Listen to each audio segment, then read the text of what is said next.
sequência e orientação a partir da leitura, né, do texto. Eu vou me voltar, né, e vou deixar mais para, assim, eu acho que o texto da Yolanda, como eu falei, ele é mais detalhado, vai entrar mais no debate dos direitos, mas eu acho que ele é mais ilustrativo, né, de uma coisa que o texto da Valéria introduz. Então, eu vou voltar mais à minha exposição, embora eu vá tocar em alguns pontos do texto da Yolanda, eu vou me voltar mais mesmo ao texto da Valéria. E aí, na sequência, a gente abre para debate. Eu estou vendo aqui que a hora está avançando.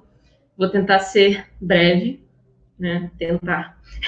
Aviso, mas temos horário a cumprir aqui, né? E aí a gente coloca as questões para debate aí na sequência. Então, vamos lá, né? Como eu falei, a questão da escolha, né, de textos do serviço social ali não foi em vão, né? E logo o texto que eu iniciei aqui trazendo, né? Ética e economia, fundamentos para a discussão de direitos, né? Isso a autora também vai explicitar que não é em vão, né? Porque tanto a economia, quanto a política, quanto o direito e a ética, eles não existem de forma isolada, eles são esferas da vida social que se entrelaçam de alguma maneira. Que maneira é essa? A gente vai descobrir, desenrolar disso aqui, né? Compreender essas relações e os impactos das tomadas de decisão nesses âmbitos todos, na economia, na política, no direito, bem como também, né, problematizar isso e essas decisões e os campos como um todo, tem uma importância, assim, seminal. Ainda mais quando a gente está falando de profissões que lidam no dia a dia, como eu coloquei, que as autoras apresentam, com diversas expressões da questão social, né? Para o nosso intuito aqui, olhando para o direito e buscando, né, as suas implicações ali com a economia política, através das lentes da crítica marxista, isso vai se mostrar ainda mais relevante, né? Primeiro porque é comum no campo do direito, como a gente expôs aqui, né, na fala aqui de muitas pessoas, surgiu, né, uma perspectiva no estudo do direito meramente tecnicista e descritiva, né, como eu disse, cartesiana, que provém das influências do positivismo, né, e do neopositivismo, neocantismo, no campo do direito, né? E dessa perspectiva se pressupõe um alijamento, né, um afastamento das relações entre direito e economia, entre direito e política, né? E o debate ético vai se encerrar, né, no campo, no estreito horizonte, né, ali das discussões exegéticas sobre decisões jurídicas, né, em que diversos valores e princípios são flexibilizados caso a caso e coisa e tal, né? E aí eu vou chamar aqui de magia da subsunção, né? Subsunção, a gente aprende isso, né, logo no início do curso, nas disciplinas de introdução ao estudo do direito, a gente aprende o que é a subsunção do fato à norma, né? A tradução do social para o jurídico se encerra, por vezes, né, numa verdadeira tentativa de esterilização dos fenômenos sociais, né, onde a bandeira da neutralidade, onde a bandeira da teoria pura e da imparcialidade, se é que é possível essa imparcialidade, tem lado na realidade, né? No atual contexto que a gente está vivendo agora, de acirramento da crise, que é, ao mesmo tempo, política, social, sanitária, ética e econômica, e as razões disso também serão expostas, né? As parcelas da população mundial que são mais vulneráveis, né, em geral os que se encontram nas periferias do mundo, né, também passam por esse mesmo processo de magia da subsunção, entre aspas aqui. Mas dessa vez não dos fatos às normas, como a gente tem observado, mas sim das vidas aos números, né? Quantas são as vidas que a gente está perdendo, né? Aí nessa crise que a gente está atravessando. Então, isso fica evidente, né? Essa magia da subsunção se torna novamente evidente aqui, né? E é o que a Valéria ela está tentando fazer no início do texto, quando ela fala sobre banalização da vida dessas pessoas. E é importante frisar que ela está falando da banalização da vida dessas pessoas, né?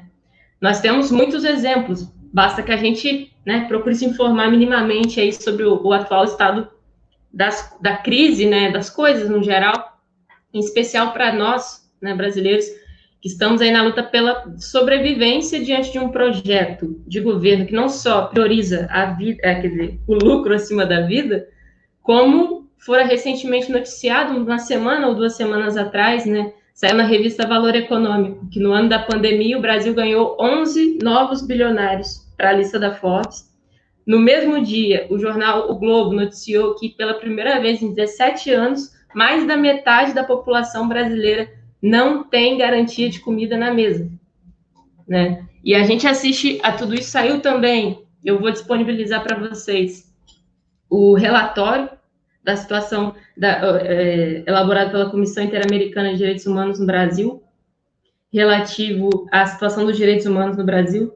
Esse relatório também mostra, embora não esteja tão atualizado assim, pois diz respeito a uma pesquisa que se encerra, né, e vai até o ano de 2018.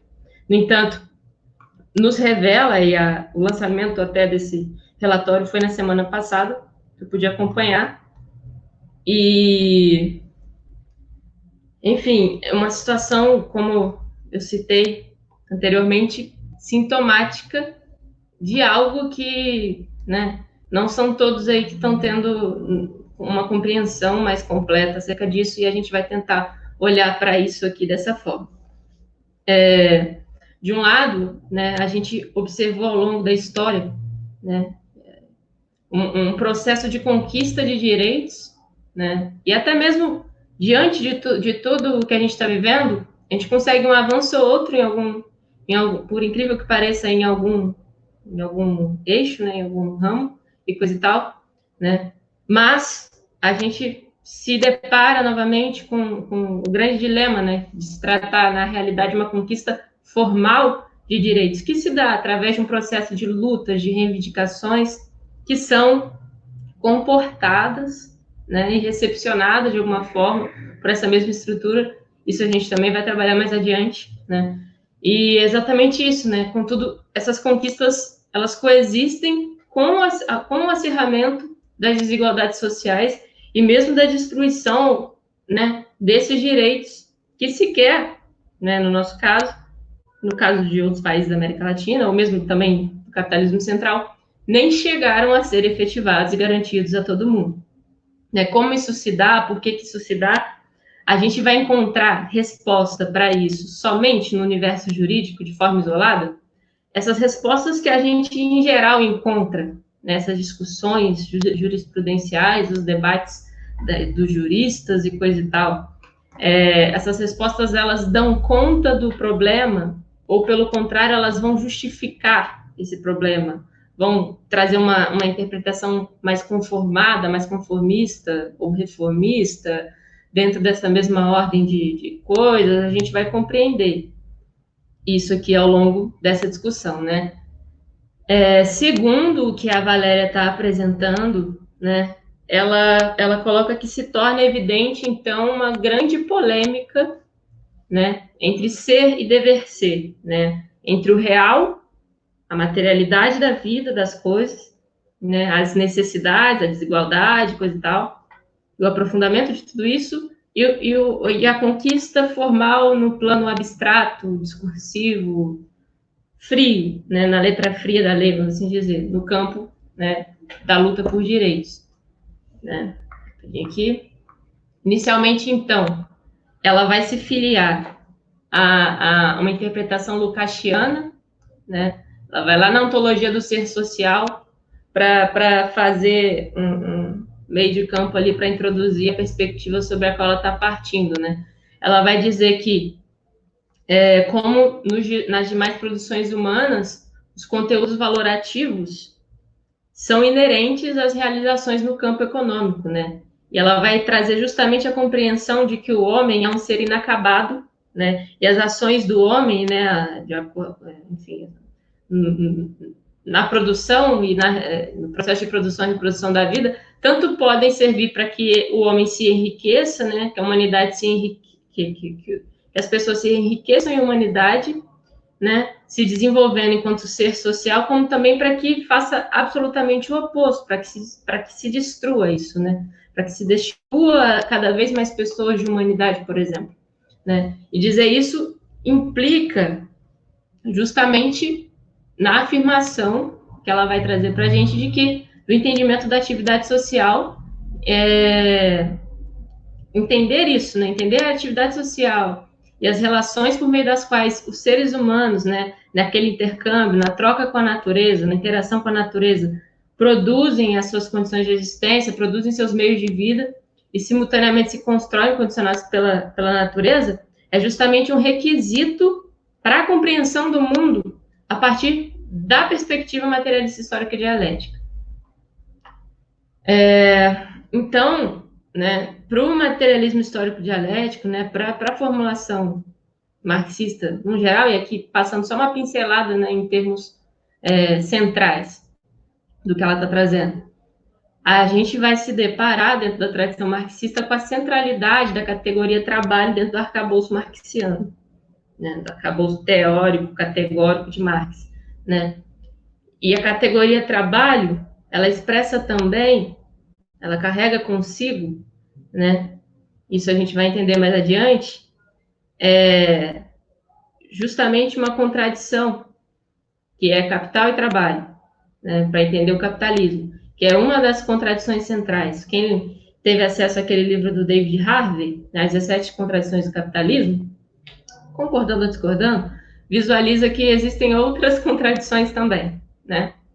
Embora ele nem vá retirar, embora ele desenvolva uma crítica, né, sobre uma visão limitada a essa perspectiva de centralidade da contradição entre capital e trabalho para explicar todo o restante coisa e tal, ele não abre mão da importância disso, mas ele traz outras também que no contexto contemporâneo deveriam ser consideradas na leitura dele.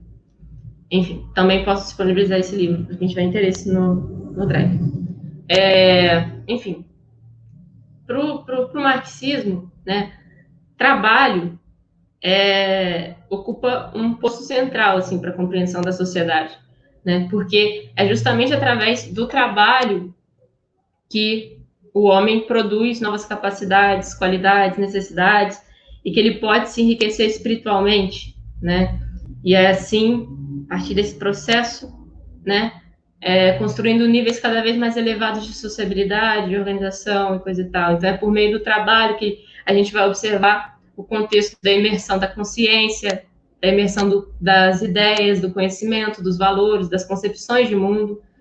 Enfim, no que diz respeito à história humana, né, um processo em que a realidade ela vai sendo desvendada pelo homem e ela também toca a subjetividade dele, né? Também é um processo ideológico, né? A gente vai mostrar como isso se dá, né? Diante disso, a gente pode formular algumas questões, né? Acredito que a materialidade nos dê, né, indícios de que há muitas limitações da realização plena dessas capacidades e dessas qualidades, né, humanas, sob a égide do capitalismo. A gente não precisa nem aprofundar na literatura aqui para compreender que a realização diante da forma que a gente tem colocado, né, de produção e reprodução, né, diante da forma de trabalho assalariado também, que isso vai ser mais esmiuçado em outro encontro, né, a gente encontra aí, a gente desconfia minimamente de que há limitações a esse pleno desenvolvimento, né, ao livre desenvolvimento de um como condição para o livre desenvolvimento de todos, como Marx e o Engels vão falar lá no finalzinho do Manifesto Comunista, por exemplo. Enfim, né, a ideia de trabalho alienado e todo aquele arcabouço teórico lá de categorias que o Marx vai apresentar no livro 1 do Capital, né, onde ele está falando sobre, explicando, né, a partir da mercadoria, o processo de produção e reprodução da vida material, ou seja, onde ele está visualizando o capitalismo em sua esfera produtiva. Quando a gente pega esses elementos e olha para a sociedade, é aí que a gente tem mais certeza ainda de que não é sob essa forma, né, que o ser humano vai conseguir desenvolver plenamente suas capacidades e, enfim, cumprir aí com essa promessa, vamos assim dizer, né? Seguindo no texto dela, deixa eu ver aqui quais pontos eu trouxe. Aí ela vai trazer outra conclusão para a gente, né? Sobre a história ser, a compreensão de que a história é a substância da sociedade e que a história é composta por essa, né? A história e a sociedade, elas contêm esferas heterogêneas, né? Como, por exemplo, a esfera da produção, a esfera das relações de propriedade, a estrutura política, a vida cotidiana, a moral, enfim, diversas esferas aí que, né, dentro do processo histórico e tal, se relacionam. A gente está falando, obviamente, de esferas distintas, mas essas esferas se expressam, se realizam por meio de relações. Né? E para compreender, por exemplo, uma época, a gente vai olhar para essas relações entre essas esferas e a gente vai perceber que existem predominâncias, né? A gente não pode falar, a gente vai falar em predominâncias porque não é algo determinista, né? Por exemplo, o feudalismo era assim assado, e aí, tipo, do nada acabou tudo, e aí a gente estava no capitalismo, foi tudo destruído e coisa assim. Não, foi um processo gradual, né? De diversas esferas ali em crise, sendo superadas e coisa e tal, mas isso sendo construído, né, enquanto um processo, e não como algo posto, acabado, ou determinante dessa forma. Acho que, não sei se tem alguém na história que eu lembro que não, mas essa leitura de linearidade, ela não existe, né? A história é feita de rupturas e de continuidades, né? Continuidades, quer dizer. Então, basicamente isso que ela está trazendo aqui, essa concepção, né? Que essas esferas, elas têm características e delineiam tendências em determinadas épocas, né? Que vão constituir dada sociedade em determinado período histórico, né? Então, dito isso, a gente parte aqui para uma outra conclusão. Esfera produtiva não é um fenômeno natural, né? É uma produção social. Isso é uma compreensão, né, que a literatura marxista vai trazer para a gente. Né? E essa produção social expressa historicamente a existência de relações sociais específicas. É uma conclusão. Né? Então, o sistema produtivo ele não está separado dos atributos sociais dele. Ele não é algo abstrato, ele não é representado por leis naturais. Né? Não sei se eu sei que foi assim. Não dá para explicar a sociedade dessa forma, ou porque Deus quis, por exemplo. Né? Não é dessa forma, e nesse debate todo, né, como é que Marx está pensando essas coisas, é justamente porque ele está se defrontando com autores que ele até faz lá na leitura do capítulo 24, vocês vão ver, que é até interessante, ele faz uma analogia à teologia na explicação do mundo e das coisas, né? E aí ele vai falar sobre uma teologia da economia política clássica, né? Por que as coisas são assim? Porque uns têm, outros não. Porque uns são proprietários, né, dos meios de produção e outros não são, e as respostas, elas tendem a naturalizar esses processos. E aí ele está querendo mostrar que é exatamente o contrário. Não é assim, né? Isso é produto de uma construção histórica, né? Não é um fenômeno natural, uma produção social, isso foi historicamente construído, né? Então, as fronteiras entre os sistemas econômicos, como a Valéria vai apresentar, elas não são traçadas, né? Com uma linha divisória clara. Elas exacerbam, né, predominâncias nas relações socioeconômicas, né? E aí a partir disso a gente consegue perceber que em certas proporções essas predominâncias vão permitir a impressão de algumas marcas no conjunto de uma sociedade que vão influenciar toda uma tendência para o desenvolvimento daquela sociedade. A partir disso, eu vou destacar alguns pontos do texto dela, né? Justamente essa questão da não linearidade, né, do sistema produtivo enquanto processo social também, enquanto construção, né? E construção humana, né? A gente não está falando de algo transcendental, nem nada disso, né?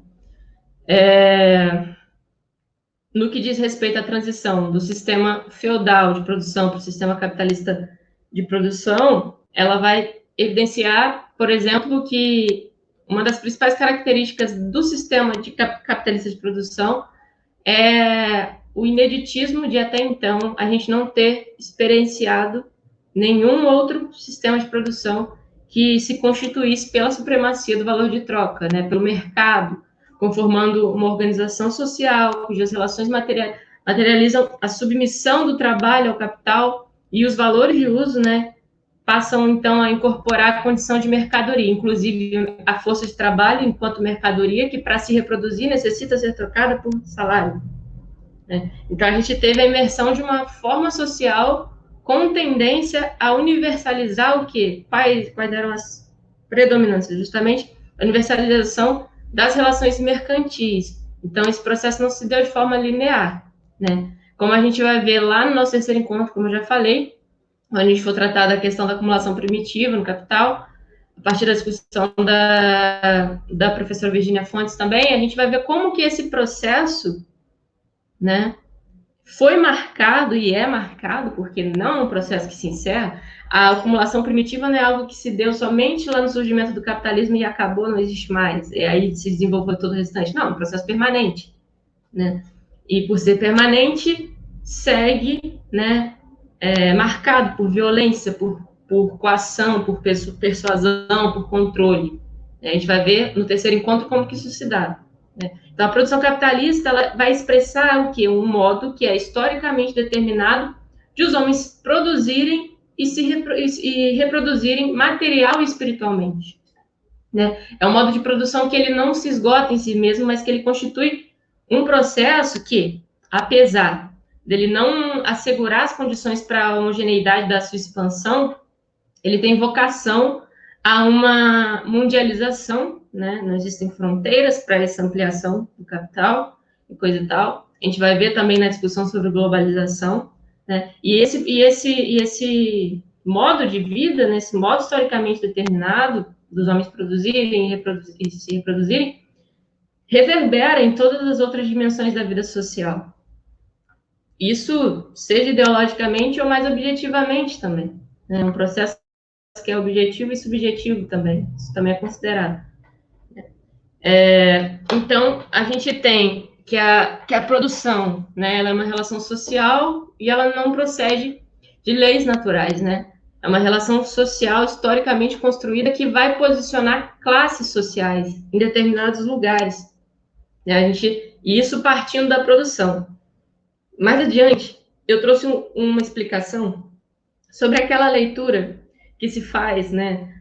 Como é que Marx explica a sociedade? Tem a estrutura, a superestrutura e coisa e tal. A gente vai ver de uma forma como é que Marx utilizou isso na realidade, de uma forma muito mais em termos de exposição didática do que necessariamente determinante em relação a isso, né? E até mesmo tiveram outros autores que vão atualizar, né? Como Gramsci, por exemplo, vai falar sobre sociedade civil, coisa e tal, para mostrar que não é tão, né, não é tão pragmática nessa leitura de assim assado na superestrutura, não sei o quê, é como se isso não tivesse algum tipo de relação, né? Enfim, e essa relação social historicamente construída, né, que vai posicionar classes sociais a partir dessas relações de produção que estão na estrutura, né, elas vão conformar, né, um determinado modo de organização social que vai ter uma sociabilidade própria. A sociabilidade capitalista e a sociabilidade capitalista contemporânea, ela é específica dessa época, da mesma forma que a sociabilidade, por exemplo, dos períodos escravistas, né, escravagistas, eram uma, da mesma forma que dos períodos feudais também eram outras, né? Então, enfim, seria essa compreensão dessa processualidade, dessa dinamicidade, né? E dessa especificidade também, né? Capital e trabalho, então, eles vão constituir, como eu falei, né, o que o Marx vai chamar de unidade de diversos.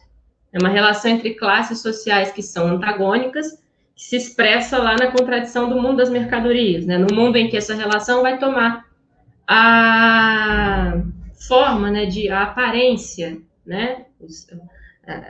Aqui é muito interessante porque se você for olhar, fazer uma leitura mais detida, assim, aos detalhes, você vai perceber que Marx fala a forma, a mercadoria aparece dessa forma, isso aqui porque ele está falando no âmbito das aparências, né? Tem até uma frase, eu não me recordo, eu lembro da citação do Zé Paulo Neto, mas eu não lembro de onde é que ele tira isso no Marx, que é justamente que se a aparência das coisas revelassem a sua essência, não seria necessário ciência para nada, bastasse que a gente observasse tudo e a gente iria descobrir o funcionamento de todas as coisas, né? E a gente vê que não é assim. E até mesmo esse o esforço do Marx em mostrar a essência dessas aparências todas, né, da forma como as coisas estão colocadas e como elas aparecem para nós. Enfim, né, e exatamente a forma como essa relação ela aparece como uma relação entre coisas, né, isso obscurece o verdadeiro processo de produção e reprodução dos bens sociais em geral, né, mas das relações entre as pessoas, coisa e tal. Então, a partir disso, a gente já tem um entendimento, né, que é o que ela está trazendo. A economia ela não vai se organizar, ela não é uma rede de forças, de leis naturais, né? Assim como a política, assim como outras esferas também, como a cultura, ela é, né, economia, é um conjunto de relações sociais, né? E exatamente esse é o intento do Marx, né, de tipo de aprender o objeto da economia e aqui a gente pode fazer, né, da política, da cultura, enfim, né, na sua dinamicidade, né, isso vai tornar necessário justamente o retorno às relações que produzem, né, as relações que produzem tudo isso, né, que são as relações entre os homens na esfera da produção, né, e a gente retoma então a estrutura social que vai que é fruto da forma de organização da produção, né? E de onde é que se parte aqui? Aí vem uma outra categoria que é elementar dentro do pensamento marxista, que é a categoria da totalidade, né? Sem a qual o entendimento do direito, enquanto elemento da superestrutura, vai se tornar incompleto, né? Proposital ou não, mas, enfim, de alguma forma equivocado, né? Maquiado, com diversas obscuridades ali, né? Agora, partindo, não vou entrar agora na explicação que eu falei sobre a questão da estrutura e superestrutura, porque eu puxei um link mais adiante melhor para isso, né? Mas trazendo aqui outros pontos que ela vai trazer no texto, ela vai apresentar propriedade privada, né, como uma categoria antropológica que é fundamental para o entendimento do capitalismo, né? A ideia de que possuir é um atributo natural do ser humano, quer dizer, de alguns seres humanos, né? E eterno também, né? Os indivíduos nasceram, né, com esse direito aí, alguns indivíduos, né, nascem com esse direito da propriedade privada, vamos assim dizer, né, porque a propriedade privada também tem até um livro que no texto eu achei que no texto eu lembrei do livro no texto da Valéria, mas no texto da Yolanda é que ele está citado, que é teoria até baixei esse livro hoje e enviei para uma colega, e eu vou encaminhar também lá para o Drive, que é a teoria do individualismo possessivo, de Hobbes a Locke, onde o McPherson, que é um marxista canadense, ele está explicando justamente a questão da propriedade privada, né, e como é que a noção de direitos naturais foram, é, foram essas noções foram reformuladas durante o processo revolucionário burguês, né, das revoluções burguesas e coisa e tal, como é que isso é modulado, né, tipo, a questão do justnaturalismo e tudo mais, como é que isso é modulado para a construção, né, dos direitos inerentes ao homem, coisa e tal, enfim, outros detalhes. Esse livro é muito bom, eu estudei ele numa disciplina de teoria do direito no programa, né, onde o professor trouxe diversas vertentes assim, para a gente, né, estudar, e aí na marxista ele trouxe esse livro muito bom mesmo, eu vou compartilhar com vocês. Ele vai lá de trás, é bem interessante mesmo. Enfim, também, né, a questão da propriedade privada como uma categoria antropológica fundamental, o surgimento do trabalhador livre, que é livre para vender sua força de trabalho no mercado em troca de outras mercadorias, de que ele necessita para sobreviver, para reproduzir, né, para subsistir, né, enfim. Isso vai se dar, né, o surgimento da noção de propriedade privada, o surgimento do trabalhador livre, tudo isso se dá, como já foi colocado, com a separação violenta entre trabalhadores e meios de produção, né? De que forma isso se dá, a gente só vai elucidar mesmo lá no capítulo não, no encontro 3, com mais detalhes, mas, enfim. E essa noção de propriedade privada absoluta, né, eu até destaquei a citação que ela faz da Ellen Wood, que é muito boa, né, que é justamente uma pedra angular ali, porque é a relação contratual que prende o produtor ao apropriador, né? O processo de troca de mercadorias exige formas que são legais, aparatos de coação, né? Aparatos estatais de coação, funções policiais do Estado, né? Em todos esses sentidos, apesar da diferenciação da política, né? Da questão jurídica e coisa e tal, né? Da questão econômica também, tudo isso está entrelaçado, tudo isso está inserido numa dinamicidade, né? Numa relação ali que necessita, né? A esfera econômica, ela se apoia firmemente na política, ela se apoia firmemente no direito, né? E aí a gente vai chegar no ponto crucial, assim, do argumento da Valéria, né? Que é o seguinte, ela vai dizer para a gente que a economia, como uma produção social, apesar dela não ser uma esfera da vida social restrita à reflexão do ponto de vista ético, não está isenta desse tipo de reflexão. Muito pelo contrário, mesmo sob determinadas condições, né, como toda produção social, a economia ela vai ser orientada por finalidades, por escolhas, ela vai comportar, né, no seu corpo atribuição de valores, significados sociais, né, tudo isso porque ela é produção social. Esse que é o link da coisa toda, né?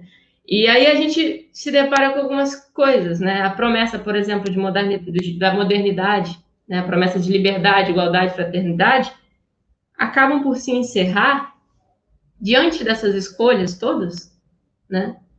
Que estão muito longe de serem escolhas que efetivam, e a gente vai mostrar mais adiante também, né? A gente vai discutir isso nos exemplos, a gente vai, enfim, mas trazendo aqui, né, como que acaba por se encerrar em formalismos vazios, né? A letra fria da lei está congelada, né? Então, a premissa de que somos todos sujeitos de direito, por exemplo, nunca se realizou, por completo, pelo menos, né? Pelo menos não para todo mundo, vamos assim dizer, né? E no capitalismo independente brasileiro, menos ainda, né? E aí, outro elemento que ela vai trazer na discussão é justamente, até já iniciei falando sobre isso, né, sobre a questão social. O que seria a questão social? E há um debate sobre a utilização do termo da questão social, que a Tamires tem muito mais arcabouço para falar a respeito que eu, né? Mas é justamente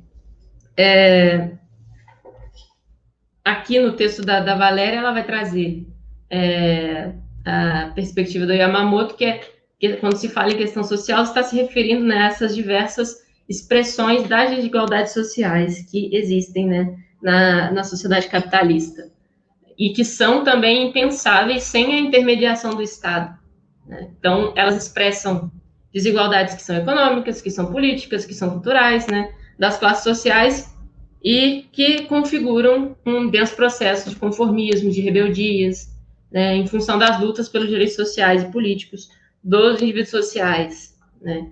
E ela vai trazer também, dentro dessa definição, como que essas lutas incorporaram a questão social na esfera pública, né, no debate público e na esfera estatal, de ações, né, exigindo do Estado ações face a esses direitos, deveres e, enfim, né? E aí a gente vai falar sobre formulação de políticas públicas, construção, né, de serviços sociais e coisa e tal, né?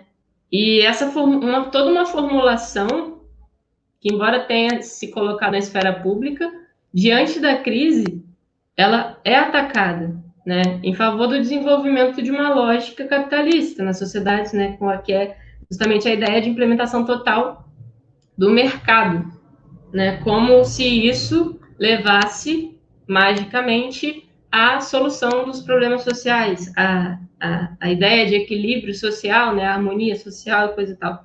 Outro ponto que ela vai trazer também na consideração dela diz respeito ao processo de globalização, que aqui a gente não vai aprofundar, a gente vai falar disso lá no encontro do texto do Edmilson, né, quando vai falar das crises e tudo mais, mas globalização enquanto uma forma de globalização dos mercados, nos marcos da financiarização da economia e das alterações regressivas na esfera estatal, né? Por exemplo, a contra-reforma do Estado, né? Aqui a gente viveu na década de 90, né, a reforma do Estado e coisa e tal, a partir também do processo de implementação, né, e aprofundamento da agenda neoliberal no Brasil e, enfim, suas respectivas implicações, né, na vida social,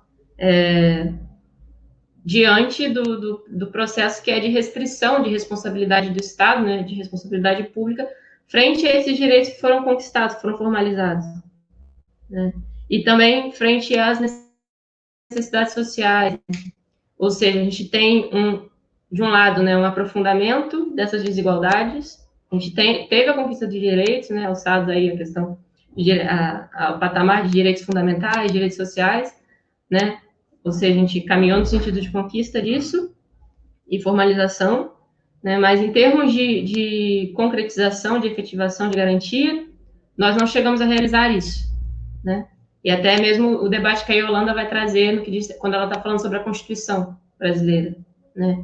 Ela vai falar sobre eu até coloquei uns exemplos mais abaixo aqui e atualizei os dados, porque o livro é de 2008, né? Então, os dados estavam relativos àquela época.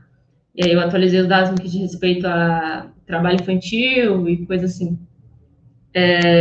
E como ela, enfim, é justamente esse debate, né, que ela começa fazendo sobre a Constituição, né, conquista de direitos, final ali da década de 80, né, reabertura democrática, mas vem a década de 90 e impede que isso seja efetivado. E de que forma, né? Por quê? Né? E aí, ao passo em que a gente tem um aprofundamento um aprofundamento dessas desigualdades, a gente também passa a tratar a questão social como uma questão de polícia. Diversos autores falam sobre isso, até a minha orientadora, ela tem a tese dela, quer dizer, a dissertação de mestrado dela chama da fábrica aos cárceres, ou dos cárceres, enfim, eu não lembro a ordem dos fatores, mas ela vai falar justamente desse processo, né, de criminalização da questão social e como é que a questão do trabalho esbarra diretamente na questão, né, na questão penal também, né, na criminalização aí exemplo, questão da vagabundagem, coisa e tal. Enfim, é bem interessante, eu também posso disponibilizar para vocês. É do cárcere às fábricas. Enfim, eu esqueci a ordem, gente, né? Que vergonha, desculpa, Carla. Mas, enfim, é muito interessante também. Outro elemento que ela vai trazer, né, a autora, ao falar de globalização, por consequência, ela vai falar sobre reestruturação produtiva e sobre neoliberalismo. E ela apresenta os principais argumentos, né, dessa reformulação do liberalismo clássico expressada nas formulações neoliberais ali em resposta à crise do capitalismo a partir da década de 60. Né? E aí a gente tem toda uma reorganização na esfera produtiva, né? A gente vai passar em falar em acumulação flexível, desverticalização da produção, a questão do toyotismo, né? Um comprometimento radical com a perspectiva do mercado, né? De liberdade do mercado, né? Tem até um vídeo famoso acho que é Hayek, né? Não lembro se é do Hayek, onde ele fala, ele é um dos principais teóricos do neoliberalismo e ele vai falar exatamente isso, de que quando se fala em liberdade, em termos do neoliberalismo, não está se falando de uma liberdade individual, de pleno desenvolvimento dos indivíduos, está falando justamente de uma liberdade de mercado, né? E a partir disso, uma desobrigação aí dos compromissos das necessidades da população, né? Com a questão da ampliação da cidadania também, né? E principalmente, né, isso se intensifica quando o capitalismo não se defronta mais com a ameaça do bloco socialista a partir da queda do muro de Berlim. Né? E aí a Valéria vai trazer exatamente o quê? Que o neoliberalismo ele vai retomar a concepção liberal do mercado, né, como um mecanismo que vai impedir a anarquia, né, da anarquia social, porque ele suscitaria, em tese, um sistema produtivo que seria coordenado, apesar de produzido não intencionalmente pelo mercado, né, e que é apresentado como via de equilíbrio social, né, como possibilidade de felicidade, como possibilidade de liberdade. E com isso, a competição e o individualismo, eles passam a ganhar um espaço muito maior nessa configuração, eles são muito mais valorizados, né? E a noção de satisfação comum passa a equivaler à luta em prol de interesses que são interesses de indivíduos isolados, né? E aí ela traz também, né, que a finalidade essencial do capitalismo, né, do sistema capitalismo, é o crescimento sem fronteiras, o crescimento limitado do capital. E não tem nada a ver com satisfação geral de necessidades das pessoas, né, necessidades sociais. E aí a gente entra, né, numa questão, numa grande questão, que a gente pode pensar. Qual o sentido da economia na vida humana, né? Se é nela que a gente encontra as bases para organizar as formas de produção e reprodução da vida, se ela implica em consequências reais na vida humana, né? Então, a gente não está falando de um saber que vai pressupor um agir isento de valores. E esse aqui é a grande fundamentação da discussão que ela está trazendo. É valorativo também, é ético, né? No direito, talvez isso vá se evidenciar em alguns momentos, porque a gente discute, né? A gente cristaliza alguns valores, né? Como princípios, como regras. Né? No entanto, o que a gente faz, na maioria das vezes, é desvincular a compreensão desses princípios, dessas regras, dessa ética, né? Da compreensão desses valores na totalidade em que eles estão incorporados, na totalidade onde eles estão inseridos, né? Acaba que esse que é o movimento. Então, toda essa ocultação, né, desses elementos no ensino jurídico, ela não se dá em vão, né? E aqui eu vou trazer, então, em termos, para ficar mais claro, sobre como é que Marx vai explicar a questão da estrutura e da superestrutura, né? E qual é a perspectiva que tanto a Yolanda, quanto eu estou trazendo aqui, quanto Marx apresenta no que diz respeito a isso, porque existem leituras, né, que são bem engessadas na compreensão desses termos. E o Marx ele vai introduzir essa perspectiva de forma meramente didática, né? Ele vai dizer, é como se perguntasse como se estrutura a sociedade, para ele, né? Como se estrutura a sociedade capitalista? É lá na contribuição à crítica da economia política, que é um livro de 1859, no prefácio, é bem didático esse prefácio, geralmente o pessoal pega para estudar método, né, coisa e tal, a introdução também, e nesse prefácio ele vai falar sobre estrutura e sobre superestrutura, né, a estrutura sendo a base econômica e a superestrutura sendo a base ideopolítico-jurídica da sociedade, né, só que o que é mais importante aqui, tanto para o intuito da Yolanda, da Valéria, quanto para o intuito do curso, quanto também para o intuito do Marx, é a compreensão de que estrutura e superestrutura só podem ser compreendidas, ou melhor dizendo, só serão melhor compreendidas se elas forem compreendidas de forma concomitante, né? Se elas forem analisadas conectadas, elas não são, né, desconectadas. O Marx ele estava preocupado o tempo todo com a noção de totalidade, né? Não dá para analisar nenhum processo social se você não entender a totalidade. E é isso que a gente está tentando fazer aqui. Mas o que é totalidade? Que, por vezes, tem até um vídeo interessante do Zé Paulo Neto também, explicando, fazendo uma problematização, né, da crítica sobre o uso da categoria da totalidade, como que isso foi, por diversos momentos,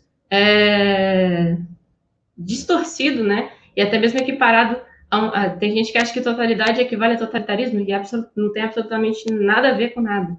Isso, ele não está falando disso, né? Vou disponibilizar esse vídeo para vocês também, eu encaminho no e-mail. Totalidade, na realidade, elas são as conexões que se realizam no complexo que a sociedade vai construindo, né? A sociedade é um complexo. Então, seria uma conexão, totalidade seria uma conexão de complexos. Tem uma frase do Marx, né, que diz assim, nesse texto, que o concreto é concreto porque é a síntese de múltiplas determinações, é a unidade da diversidade. Isso aqui, ele está expressando justamente a compreensão a partir dessa perspectiva de totalidade. Ou seja, em outras palavras, a sociedade, ela não é só econômica, ela não é só cultural, ela não é só ideológica, ela não é só religiosa, ela é tudo, né? Ela é uma articulação simultânea de múltiplas determinações. Isso é totalidade. né? E é interessante perceber que não significa dizer que essa totalidade, que esse complexo de complexos, seja um complexo harmônico. Isso é Durkheim, isso não é Marx, né? A noção de harmonia, né, de organização harmônica, social, coisa e tal, do Durkheim. O Marx, ele está falando de um conjunto de complexos, que são complexos porque expressam contradições, né? E a sociedade, ela é a unidade da diversidade, né, a totalidade, enfim, a sociedade capitalista, ela é enxergada dessa forma porque ela se organiza por meio dessas contradições que são elementares para o seu funcionamento. Tendo aí como apresentado, né, como principal aí contradição que vai dar as bases aí todas, né, para o entendimento da sociedade capitalista, a contradição entre capital e trabalho, né? A atualização dos dados que a Yolanda traz, né, ela vai falar lá sobre o artigo 5º, né, trazendo como exemplos, né? Ela fala sobre todos iguais são iguais perante a lei, né? E aí também lá onde está falando sobre inviolabilidade do direito à vida, a liberdade, a igualdade, a segurança e a propriedade, né? E aí ela fala, no entanto, no Brasil, né, 16% da população brasileira não tem acesso à água tratada, 47%, esses dados atualizados, né, resultado da pesquisa do ano passado, né, 47% não tem acesso à rede de esgoto. Eu poderia trazer também os exemplos do que a gente está enfrentando em termos de crise sanitária, né, e do enfrentamento aí da pandemia da Covid, né. A gente tem que, no que diz respeito ao acesso ao saneamento básico, né, mais da metade da população sem acesso a sistemas de esgoto e saneamento básico, né? Sistema de esgoto sanitário, né? Ou seja, quase 100 milhões, quase 100 milhões de pessoas, né? Não mais da metade, mas quase metade da população, né? Que recorre a medidas alternativas, né? No trato aí dessas questões, né? Outro exemplo que ela vai trazer diz respeito ao artigo 6º, quando ela vai expor o rol dos direitos sociais, por exemplo, evidenciando a polêmica do ser e do dever ser, né, do concreto, do abstrato, enfim, né, a atual situação de trabalho infantil no Brasil. Né? Atualmente, eu atualizei os dados, né? A gente tem lá assegurados os direitos sociais, educação, coisa toda, né? No entanto, né, segundo os dados da pesquisa publicada em 2019, pelo IBGE, o Brasil tem 4,6% das crianças e adolescentes em situação de trabalho infantil. Né? Isso porque a gente poderia também pegar a situação do trabalho análogo à escravidão. O MPT ele tem um observatório do trabalho análogo à escravidão, que também, salvo engano, depois me corrijam, tem também lá sobre o mapeamento da questão do trabalho infantil, né? E a gente, assim, você entra naquele site, você fica apavorada, mas é a nossa realidade, né? Então, o que fica bastante evidente é que essas contradições todas, né, entre ser e dever ser, elas são apenas a ponta do iceberg, né, de uma contradição que é central na sociedade capitalista. No direito, a gente vai visualizar, a gente vai ter discussões. Né? O que é o neoconstitucionalismo, se não uma resposta ao constitucionalismo? Quando a gente estuda até mesmo a questão das gerações de direitos e tudo mais, a gente visualiza como é que a coisa vai sendo construída, né, em termos de processo, de luta pela conquista de direitos e coisa e tal, né? Mas esse debate sobre a norma prevê, mas a gente não assegura, é só a ponta do iceberg dessa contradição que está ocultada, né? Que é a contradição da apropriação privada da riqueza socialmente produzida, né, coletivamente produzida, por uma parcela da sociedade, né, o que coloca uma incompatibilidade, né, evidente entre capitalismo e igualdade social. E aí, eu gosto muito dos exemplos que o texto da Valéria, ele inicia com essa discussão aí mais de cunho, né, questão da ética, fundamentando a perspectiva ali sobre a questão da centralidade do trabalho, né, na organização da sociedade e tudo mais, mas uma coisa que ela faz e que eu acho interessante para a gente trazer para o campo do direito é como que se deu, por exemplo, a construção, né, do projeto ético-político do serviço social. Como é que isso se realiza, né? Não que não tenha existido formulações críticas, né, no que diz respeito ao direito, né, durante os anos, né, existiram e existem movimentos de crítica e coisa e tal, mas eu acho muito interessante observar o processo de construção do projeto ético-político do serviço social sendo apresentado enquanto um projeto que é ético-político. No direito, nos cursos em geral, a gente tem o quê? Uma disciplina de deontologia jurídica, né? Que, em geral, a gente decora para passar na OAB, fazer a prova, aqueles que vão prestar, né? Compreender ali, basicamente, o funcionamento da ordem dos advogados e coisa e tal, mas a gente se encerra um pouco ali, nesse campo descritivo, nesse campo do dever ser, né? E existe, não estou dizendo que não existe, é o que eu digo, eu não estou deixando de reconhecer que existem iniciativas nesse sentido. Contudo, né, a gente observa que se fecha muito nesse campo um tanto meramente descritivo, né? Tipo, existe aqui, a gente temos por dever a defesa dos direitos sociais, a defesa do Estado Democrático de Direito. O que aconteceu com a defesa do Estado Democrático de Direito? Porque não está a classe inteira da advocacia lutando para que isso seja assegurado diante de tudo que a gente está atravessando. Não só de hoje, né? E como, repito, reitero, não desconsiderando que existem iniciativas, né? E também sem romantizar o campo do serviço social, que também tem suas problemáticas, né? Que também tem seus conflitos e coisa e tal. Mas trazendo para a compreensão do direito, né? Isso, pelo menos, me deixou minimamente com uma pulga atrás da orelha, né? Para compreender justamente a forma como que isso se coloca. É como se fosse uma ética invertida, né? E que se encerra justamente nesse aspecto ali do dever ser, da norma, coisa e tal, decora-se aquilo, se presta um concurso, se presta uma prova, se fica habilitado para atuar profissionalmente, e todo o restante vai para algum lugar cujo qual desconhecemos. E em muitos momentos a gente lida com isso, porque a gente está lidando o tempo todo. Né? Depende, obviamente, do ramo que você vai escolher para atuar, mas na advocacia, muitas vezes você se depara com diversas expressões da questão social, né? Ainda que não se tenha consciência de que se trata disso, né?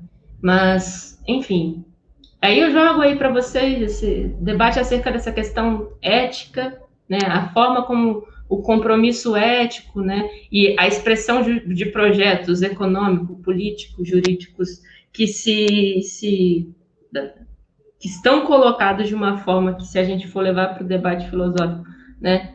Estão aí bem distantes do que seria ideal, né, em termos de atendimento às necessidades sociais, da coletividade, coisa e tal, né?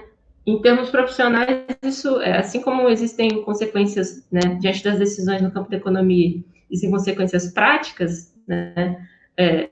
Uma coisa que me admira muito no âmbito do serviço social é a consciência das consequências práticas, dos limites, das potencialidades da atuação. E no direito, para onde é que isso vai?